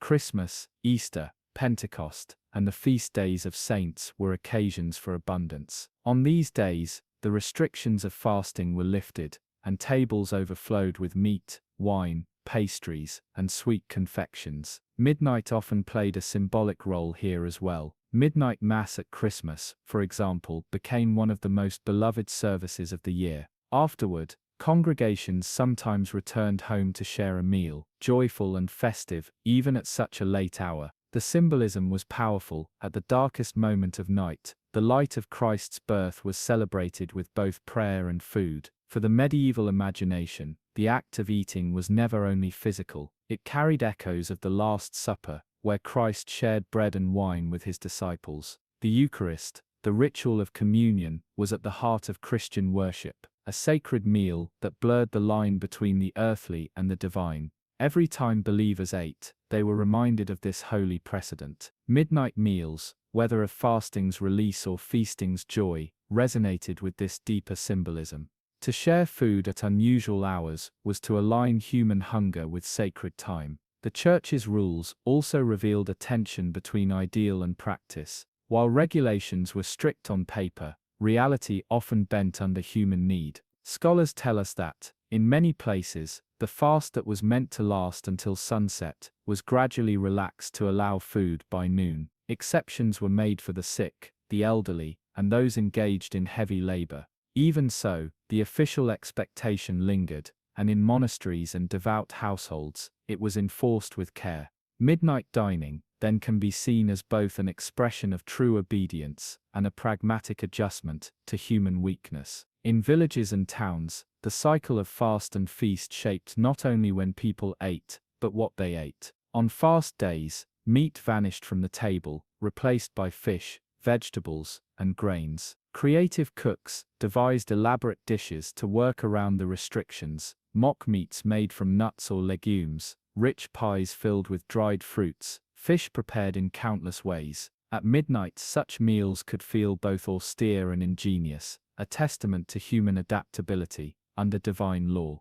On feast days, by contrast, cooks reveled in abundance, producing roasted game, spiced wines, and cakes decorated with sugar or honey. Midnight meals at these times were filled with laughter and music, a joyful release after the discipline of fasting. The Church's control of food extended even into law. Canon law dictated what could and could not be eaten on certain days, and violations could lead to penance or fines. In this way, the Church reached into the most intimate parts of daily life, guiding not only prayer, but digestion. Midnight dining is one of the clearest windows into this influence. It shows how spiritual regulation could bend the natural rhythm of the human body, pushing meals into hours when the stomach might rather sleep. Yet people complied, believing that their obedience linked them more closely to God. There is also a psychological dimension to this. Eating after long hours of fasting heightened the sensory experience. Bread tasted sweeter, fish seemed more filling, wine carried more warmth. At midnight, after the silence of prayer, the simplest meal could feel like a banquet. The contrast between hunger and fulfillment mirrored the spiritual journey itself. Deprivation followed by reward, darkness followed by light. Midnight meals born of fasting embodied this pattern in tangible form. Not all were equally bound by these rules. Nobles and wealthy clergy often found ways to soften or evade restrictions. Documents from medieval courts reveal disputes over whether certain animals counted as fish, allowing them to be eaten on fast days. Beavers and even barnacle geese were sometimes classified as fish to make them permissible. For the poor, however, such debates were meaningless. They simply followed the rules with what little they had, eating bread, pottage, or salted herring when permitted. Midnight meals for them were rarely grand, but they carried the same sense of spiritual obligation. At its heart, the Church's regulation of food reveals a profound truth about medieval life. To eat was to participate in a sacred drama. The timing of meals, the choice of ingredients, the balance of fasting and feasting, all were part of a cosmic rhythm that tied the human body to the divine order. Midnight dining was one expression of this rhythm, a moment when hunger, prayer, and time converged under the authority of the Church. And yet we must not see this as oppression alone. For many medieval people, the structure brought meaning. To eat after a day of fasting was to feel the joy of release, to taste gratitude as keenly as flavor. To share a feast at midnight, after a holy service, was to experience community, joy, and the mystery of faith. The Church gave these meals their context, transforming food from mere necessity into ritual, binding generations together through shared rhythms of deprivation and abundance. When we picture a medieval household eating at midnight, after a vigil, we see more than tired bodies breaking bread. We see centuries of tradition, layers of theology, and the living heartbeat of a faith that shaped every corner of life. Midnight dining, in the hands of the Church, became a bridge between body and soul, a reminder that even hunger could be holy, and even the simplest meal could echo eternity. If there is one truth about the Middle Ages, it is that no single rhythm of life applied equally across the continent. While the Church imposed a shared calendar of fasts and feasts, and while Christian theology offered a unifying framework, the experience of dining, especially at unusual hours, was colored by local tradition, climate, and custom. Midnight meals did not mean the same thing in the ports of Italy as they did in the fields of France or the castles of England. To truly grasp the richness of this practice, we must wander across medieval Europe, pausing in each land to listen, to watch, and to imagine the ways midnight dining unfolded under different stars. Let us begin in France, whose culture was often seen as the model of refinement. In Paris and the surrounding regions, the nobility dined in a style that emphasized ceremony. Meals were grand, filled with courses that followed one another with careful order. The evening meal, known as supper, often took place later than in many other parts of Europe. On feast days or during winter vigils, this could easily stretch into the night, sometimes brushing against midnight itself. French chronicles describe long tables lit by candles, with roasted meats, spiced sauces, and flagons of wine, accompanied by music. For the French elite, dining late was not only a consequence of fasting or prayer, it was also a marker of sophistication, a declaration that they had the leisure to turn night into day. In contrast, the countryside of France told another story. For peasants, the rhythm of the sun and the seasons dictated their meals. They could not afford to waste precious daylight in feasting, for every hour mattered in the fields. Midnight meals were rare, usually reserved for special vigils or festival days, when the church calendar required them. On such nights, the simple fare, bread, pottage, or dried fish, was eaten in communal silence, broken only by occasional song.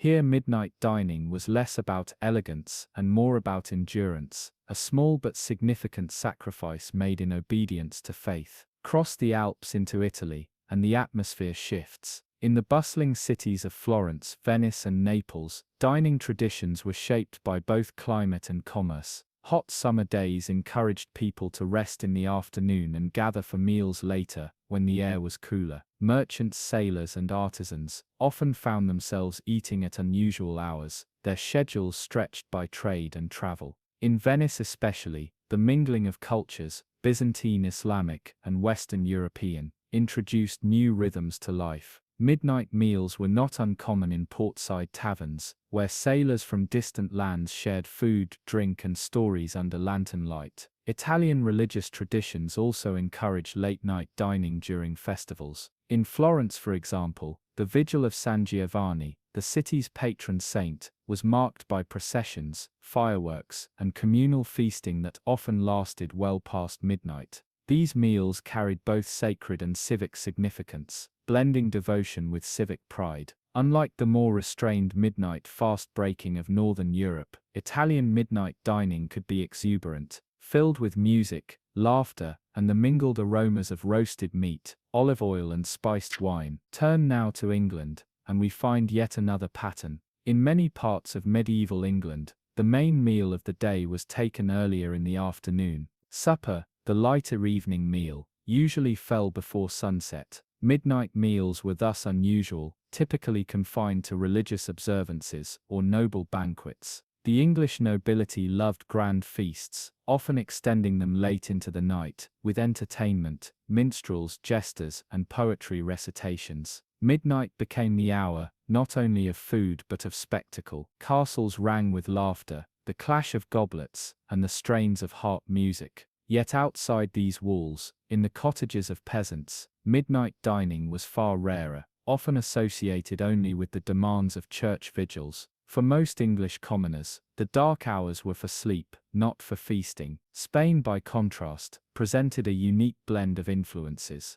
The Iberian Peninsula in the Middle Ages was shaped by centuries of contact and conflict between Christian and Muslim cultures. This gave rise to dining customs that differed from Northern Europe. In many Spanish towns, influenced by both climate and tradition, meals often took place later in the day. Even before the modern association of Spain with late dinners, medieval Iberia knew the rhythm of night. Midnight dining could emerge naturally, especially during hot summers, when work was best done in the cool of morning and evening. The presence of Moorish culture also introduced new culinary elements: rice, citrus, almonds, and spices that found their way into both fast day meals and festival feasts. Midnight dining in Spain was thus not only a religious obligation, but also a reflection of cultural blending, where East met West at the table. If we look further north, into the colder regions of Scandinavia, the picture shifts again. Long winters with scarce daylight altered the rhythm of meals.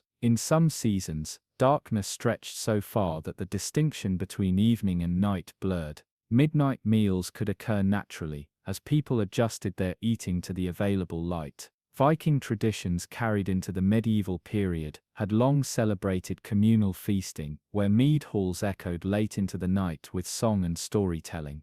Though Christian fasting rules shaped later practices, the older custom of night feasting never fully disappeared. Midnight meals in Scandinavia often carried a sense of continuity with ancient traditions, where fellowship and endurance under harsh conditions mattered as much as faith. The diversity of midnight dining practices reveals a deeper truth: food is always local, even when guided by universal faith. The church provided a shared framework, but climate, culture, and history colored how that framework was lived out. A midnight meal in Florence was not the same as a midnight meal in York, just as a fisherman's late supper in Norway differed from a noble's banquet in Paris. Each carried its own flavor, its own meaning, its own atmosphere. Yet across all of Europe, midnight dining shared one common element: it was memorable because it was rare, unusual, or tied to sacred times. It stood out from the ordinary. People remembered the nights when they ate at midnight, the long wait through fasting, the joy of a feast after Mass, the camaraderie of shared bread in the dark. These meals became stories, passed down in families, woven into chronicles, immortalized in poems. Midnight was not just another hour, it was a threshold, a moment when food became more than sustenance. If we step back even further, beyond Europe, we see that late-night meals are not unique to the medieval West. In the Islamic world, for example, The holy month of Ramadan required fasting during daylight hours and permitted meals only after sunset, often extending into the night. The suhoor, a meal eaten before dawn, sometimes took place close to midnight. This rhythm mirrored in striking ways the Christian practice of delaying meals until after religious observance. Although arising from different faiths, the pattern of fasting and late-night eating created a shared human experience across cultures: hunger, patience, and the joy of eating together in darkness. In the end, midnight dining across Europe and beyond reveals both the unity and the diversity of the medieval world. It shows how a single act, eating, could be shaped by religion, geography, and history in countless ways. It reminds us that while faith provided a universal framework, life was always lived locally, in the unique circumstances of each community. Midnight meals were a bridge between the sacred and the ordinary, between the local and the universal, between hunger and fulfillment. And though centuries have passed, the memory of those meals lingers, a quiet echo of the way medieval people lived, prayed, and ate under the stars. When we imagine a medieval person sitting down to eat at midnight, we might first think of hunger and relief, the simple satisfaction of finally breaking a long fast. But beneath that surface lies something far richer. Midnight dining was never just about filling the stomach. It was about the mind, the soul, and the bonds that tied people to one another. To understand why eating at such an unusual hour mattered, we must look deeper into psychology and social meaning, into the ways time, community, and ritual transformed a meal into something far more profound. Let us begin with the simple fact of waiting. Hunger, when endured consciously and collectively, reshapes perception. Medieval people fasted not only as a test of faith, but also as a way to feel the passage of time with intensity. Hours stretched longer when no food passed the lips. Every toll of the church bell, every flicker of the candle, reminded them of the absence. And so when midnight came, the act of eating was magnified. A crust of bread or a bowl of pottage became more than ordinary food, it became an answer to longing. Psychologically, this created a deep sense of release, a contrast between deprivation and fulfillment. The meal's timing gave it weight, imprinting it in memory. Midnight meals also played upon the symbolism of darkness and light.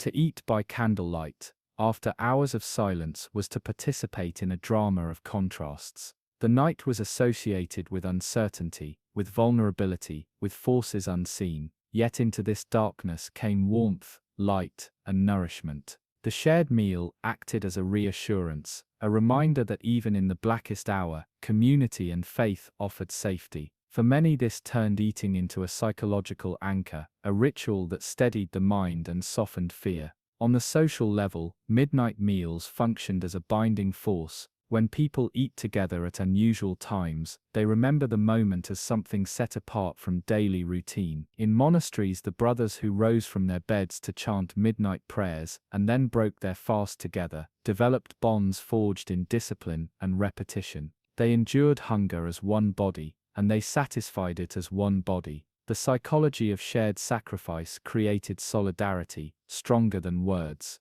Even in villages, where neighbors might gather after a vigil mass to eat, the simple act of sitting together in the middle of the night created a story they could recall again and again. "Do you remember that night?" became a phrase that carried not just nostalgia but belonging. There is also the question of authority and order. In medieval society, time was not merely a personal experience. It was a public framework imposed by bells, rules, and customs. Midnight meals often took place because someone in authority, whether the church, a monastery, or a lord, had determined that this was the proper hour to eat. By obeying, participants reinforced the social order. Yet paradoxically, the very strangeness of the hour gave them a sense of privilege. To be part of a midnight feast was to be included in something unusual, something not given to all. Psychologically, it reinforced hierarchy, while also providing moments of intimacy within it. A serf might eat bread, while the lord dined on venison, yet both shared the same clock, the same unusual hour, the same memory of eating in darkness.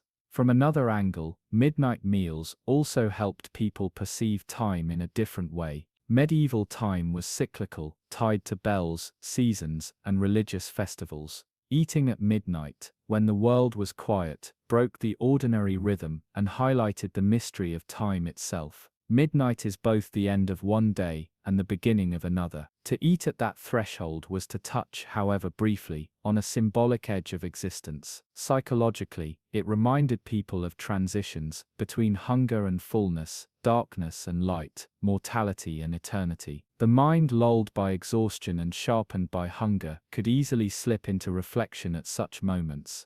This is why so many religious orders tied meals to vigils. The body's vulnerability at night opened the soul to deeper awareness. The social meaning of midnight dining can also be seen in how it created storytelling. Every feast that lasted until midnight, every vigil that ended with bread and wine, became material for memory. People told stories of what they ate, who was present, what happened in the flickering shadows. Such stories passed down through families and communities.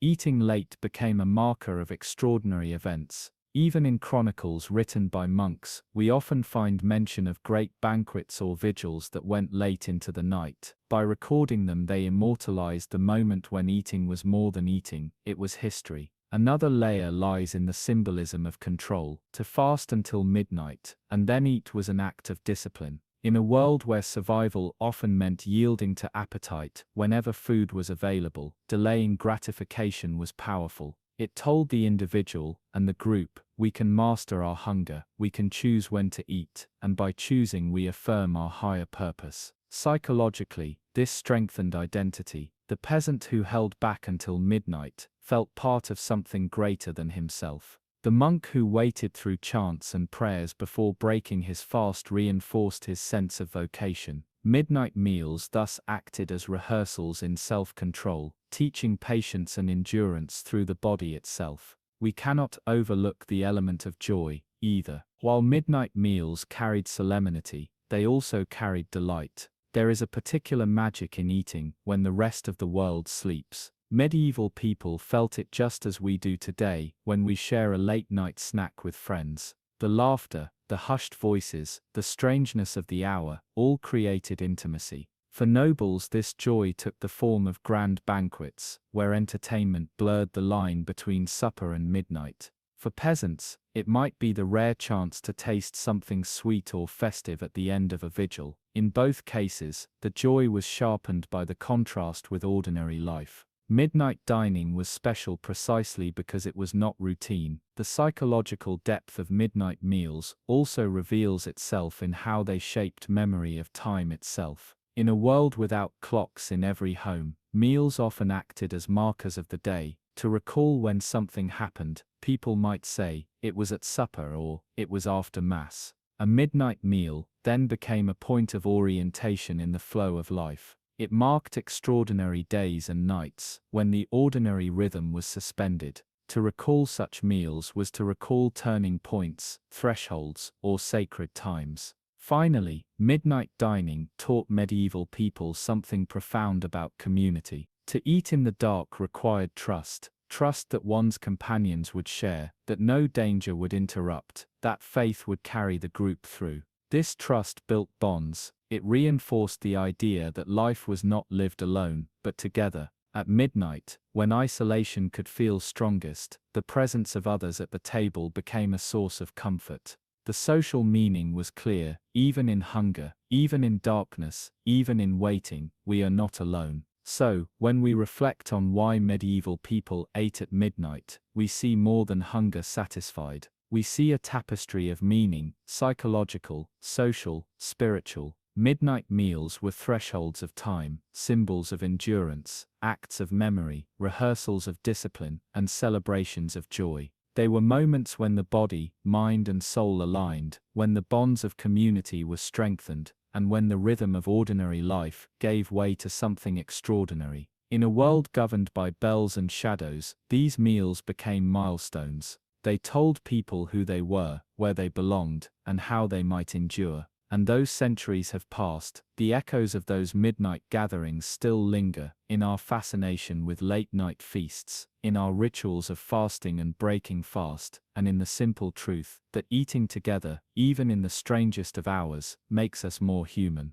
As our journey draws to a close, let us return once more to the question that set us upon this path. Why did medieval people eat dinner at midnight? What began as a curiosity about unusual dining hours has unfolded into a sweeping panorama of history, faith, custom, and human meaning. Across these chapters, we have wandered through castles and cottages, monasteries and marketplaces, tracing the flicker of candlelight upon bread, the murmur of voices in the dark, and the toll of bells that marked the turning of time. And now, in this final reflection, we may gather the threads and weave them into a lasting tapestry. A tapestry that not only tells us of the past, but also whispers something timeless about ourselves.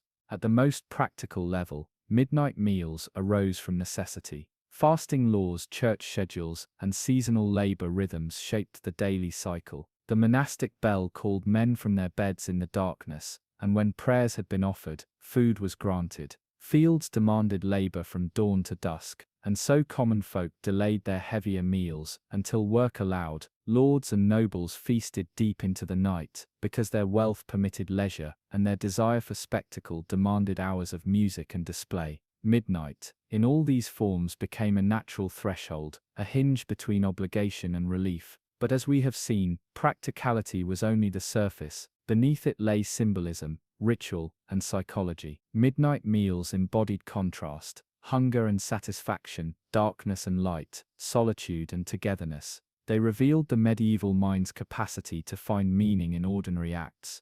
A crust of bread, when eaten at midnight, was no longer ordinary. It was charged with the gravity of waiting, the weight of ritual, the presence of faith. Food was not merely sustenance, it was a story written in time. The legacy of these midnight meals lingers far beyond the Middle Ages. Though modern life, with its electric lights, mechanical clocks, and global rhythms, has shifted our eating habits, echoes remain. Consider how many cultures today preserve the custom of late-night feasts during festivals. Think of Ramadan, when families gather after sunset to break the fast, creating a meal that is at once physical and spiritual. Think of Christmas Eve, when midnight masses are often followed by warm tables spread with food. Think of wedding celebrations that stretch past midnight, where food and dancing blur into dawn. These echoes are not coincidences. They are the inheritance of centuries, when eating late at night carried layers of sacred and communal meaning.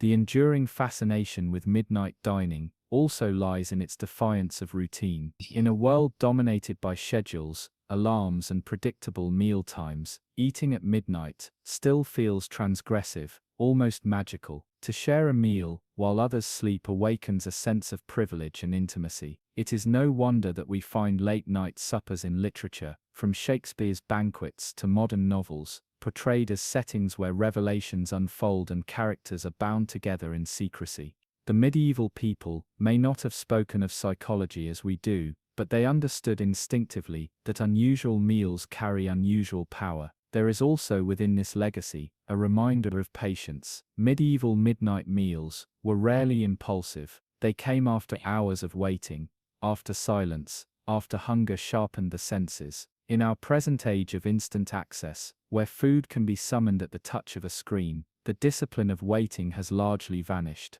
Yet, when we pause to imagine the long dark vigil before a medieval midnight meal, we are reminded of the sweetness that waiting brings. Fulfillment is deeper when desire has ripened. Gratitude is sharper when hunger has been endured. This too is a lesson, a legacy not bound to the past, but available to us still. The social bonds of midnight dining remain equally relevant. In an age when isolation grows ever more common, the image of a medieval village gathered after a vigil, or a monastery breaking fast together, offers a gentle lesson. Shared meals at uncommon hours forge memories that last. The bonds formed in the hush of midnight, over bread and ale, are bonds of trust and belonging. To remember those meals was to remember community itself. We may find echoes of this truth in our own lives, whenever we sit at a kitchen table at 1 in the morning, talking with a friend until laughter makes the hour irrelevant. The medieval people, across the centuries, remind us that these small midnight gatherings are not trivial. They are sacred threads in the fabric of human connection. Even in our language, the legacy of midnight meals endures. Phrases like midnight feast still conjure images of adventure and intimacy.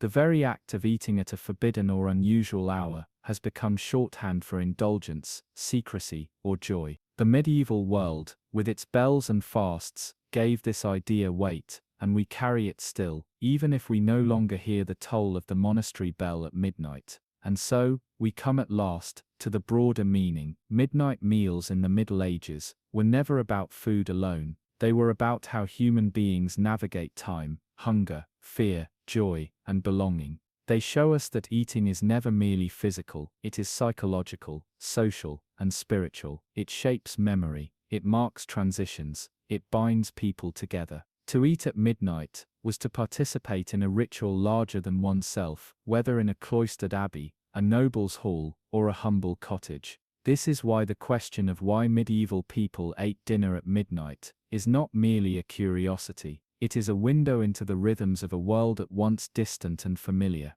Their customs may seem strange, but the longings beneath them, the desire for meaning, for connection, for comfort in the dark, remain our own. We too seek moments that lift us out of routine, meals that become more than meals, times when hunger and fulfillment, solitude and togetherness, shadow and light meet in harmony. As you drift now towards sleep, let this image linger. A long wooden table, set in a hall, lit only by candles, the windows dark beyond. Men and women gather close, their faces soft in the glow. They have waited long, through the day, through silence, through prayer. At last the bread is broken, the ale is poured. The sound of voices rises low and steady, filling the night. Outside the world sleeps, but here, within these walls, a ritual unfolds, a ritual of humanity, of endurance, of joy. The Middle Ages may be gone, yet that moment endures, carried in our stories, in our festivals, in the very way we imagine feasts and gatherings.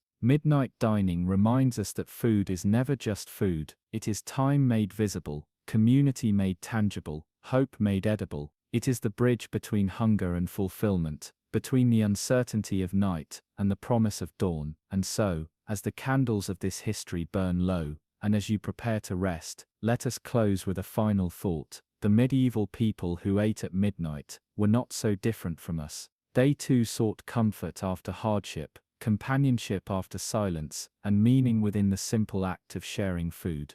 They remind us that even in the darkest hour, a meal shared in trust and gratitude becomes a light that continues to glow across centuries, guiding us gently into sleep. And so, dear listener, we arrive at the end of our long wandering through medieval nights, where candles burned low and bells tolled across quiet fields. We have traveled through stone castles and humble cottages, through monasteries echoing with prayer and feasting halls alive with music, all to answer a simple question: why did medieval people eat dinner at midnight? The answer, as you have heard, is both practical and profound. It was shaped by faith, by labor, by custom, and by the eternal human desire to find meaning, even in the smallest of rituals. As you lie here now, resting, breathing slowly, you too are part of this great human story. Across centuries, across continents, people have gathered in the dark to share food, to wait for the moment when hunger becomes fulfillment, when silence gives way to conversation, when the night itself feels alive with companionship. These midnight meals remind us that history is not only found in kings and wars, but also in the small shared moments that define our humanity. Picture it one last time: a medieval village after a long day's work. The streets are quiet, the hearths burn low, and in a single cottage, a family gathers around their table. The hour is late, yet their eyes are bright as they break bread together. Outside the world sleeps, but inside, a memory is being made, a memory that will outlast the night, the season, and even the age. This is the true heart of midnight dining, not only the food, but the togetherness, the endurance, the meaning found in simple acts. As your own eyelids grow heavy, let this history fade into the rhythm of your breathing. Imagine the toll of a distant bell marking midnight, soft and steady, like a heartbeat through time. Imagine the glow of candles slowly flickering down, shadows stretching gently across the stone walls. Imagine the murmurs of voices blending with the hush of night, until they fade, until only silence remains. You are safe here, carried by centuries of stories, resting in the same timeless human rhythm that guided those who ate in the midnight hours. Take comfort in knowing that even in the deepest night, there was always a meal, always warmth, always companionship waiting. The medieval people knew this truth well. The dark is never empty, for within it we gather, we share, and we endure. And now as you drift towards sleep, you carry this truth with you too. So let the night embrace you gently. Let the stories of medieval midnight feasts become dreams that guide you into rest. The candles burn low, the tables are cleared, and the last echoes of laughter fade into silence. You are at peace, you are safe, and like those who came before, you too will find nourishment in the stillness of night. Sleep well, dear listener, and may the echoes of the past keep you company until dawn.